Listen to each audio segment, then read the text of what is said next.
Why experts believe there's no way. Missing student. Sudiksha Konanki drowned on beach. Missing spring breaker Sudiksha Konanki is unlikely to have drowned after disappearing from her beach resort in the Dominican Republic. Private investigators who specialize in missing persons said it was possible Konanki may still be alive, but time was running out to find her. We can't let this be dismissed as a drunk college student on spring break. Story. Investigator Toby Braun told DailyMail.com, "That's exactly what a kidnapper would want, shifting attention away from real suspicions." Konanki, 20, has not been seen since the early hours of March 6 at the Rio Republica resort on Punta Cana. The University of Pittsburgh student was caught on CCTV walking to the beach with former Iowa school wrestling champ Joshua Reeby, 24, at 4:15 am. Reeby has not been named a suspect nor a person of interest. Dominican officials were quick to write her death off as a drowning, though they appeared to be keeping a more open mind in the past few days. But Brown, along with an expert on oceans, told DailyMail.com her body would almost certainly have washed up on the shore by now if she drowned. An accidental drowning seems unlikely. The water wasn't rough that night, no high tide, and no rip currents, so she likely wasn't simply swept away, Braun said. Keeping focus on her likely being alive increases the chances of finding her. Stephen Leatherman, a professor of Earth and Environment at Florida International University, also thought 8 days was too long for her body to be at sea. If she drowned,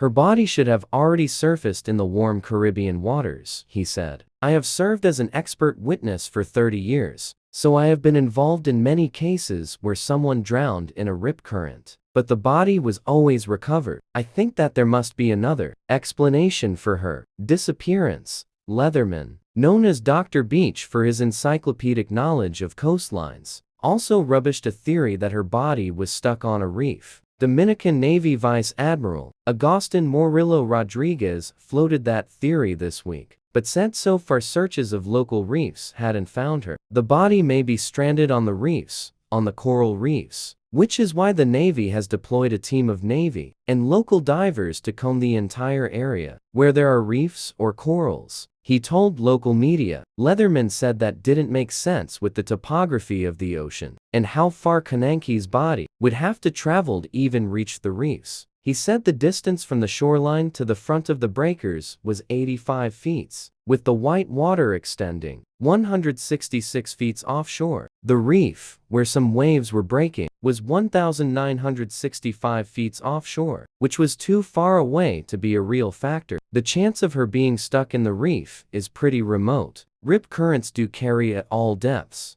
and if she was struggling, she should be up high up in the water, not down on the bottom, he said. Also, in warm water like that, the gases in the body build up as flesh decays. That's what makes the bodies come to the surface. The warmer the water, the faster that happens. And she's in the Caribbean. That's pretty warm water. So she's not sitting on the bottom somewhere, that's for sure. Leatherman also doubted Konanki was eaten by an ocean predator, as tiger sharks, which live in those waters, didn't come close enough to shore. In many places along the shoreline, the coral reefs offer protection from large waves, and the tiger sharks stay in the deeper water offshore, he said. "We call tiger sharks denizens of the deep because they don't come in shallow water unless they smell blood." The only way sharks would be involved in her disappearance was if Konanki was already dead or seriously injured in the water, he said. Leatherman said it was unlikely she was found farther along the coast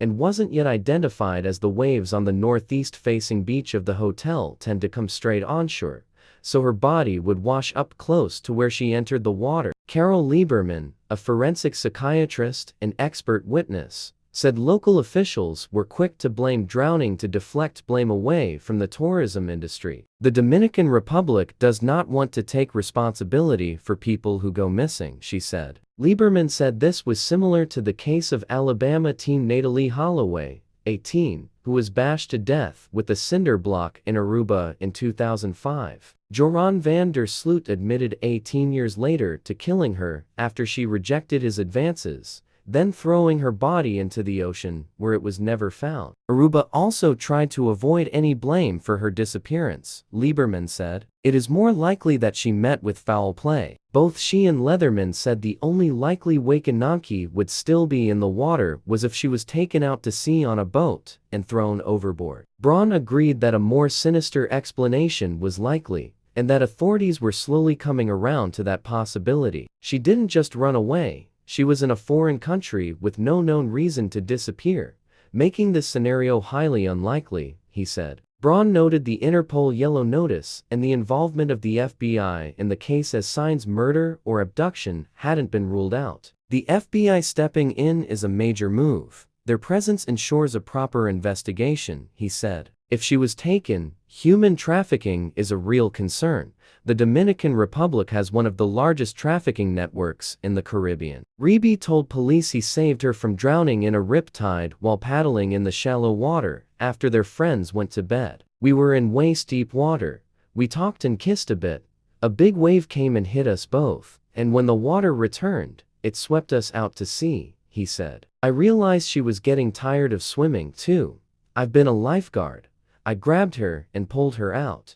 I held her under my arm and swam to get her out of the water. Reeby said he was able to make it to shore, but claimed Konanki was still waiting in the water when he last saw her.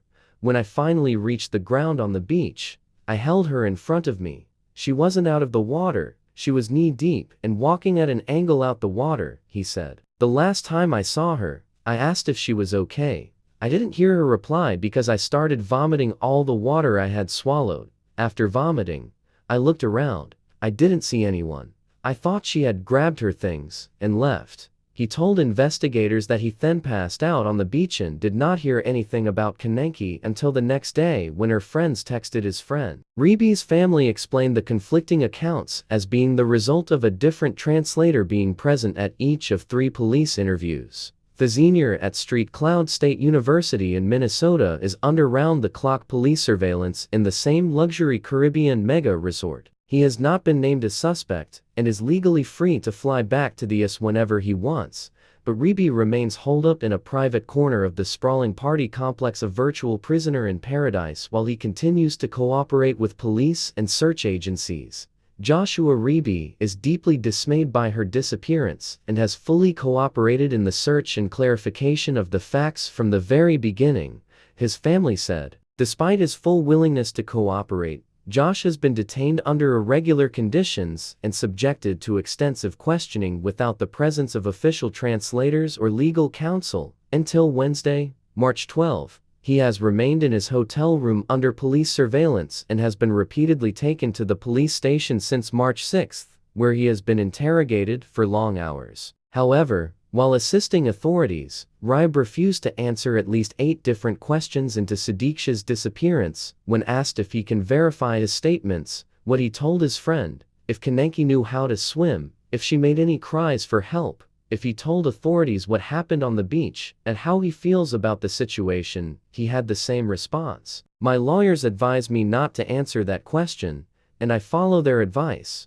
Reeby told investigators before going silent. The college student was a wrestler who made the Iowa State Championships while in high school in Rock Rapids. He also played guard on his high school football team and competed in discus and shot put for track and field. I've known Josh since he was a young boy. There is no way he would harm her or have anything to do with her disappearance, his next-door neighbor Laurel Shriver told DailyMail.com. She added, with conviction, I bet my life on it. Josh did not hurt that girl. Bofferby Konanki was seen on CCTV vomiting at a nightclub minutes before heading to the beach with 3 of her friends and one of his friends. The footage showed the Konanki vomiting at 4:05 am before walking back to the bar. Reeby remained in the background vomiting while 2 men stood near him. Separate security camera from the all-inclusive resort showed Reeby holding a cup and placing his arm around Konanki back as they trailed the group at 4:15 am. At about 4:55 am, the hotel security camera system showed 2 of her friends returning to the hotel. The same camera picked up another female friend, accompanied by Johnson, walking into the building at 5:05 am. The surveillance camera would show Reeby, barefoot and shirtless, as he slowly walked back to his room at 8:54 am, with Konanki nowhere in sight.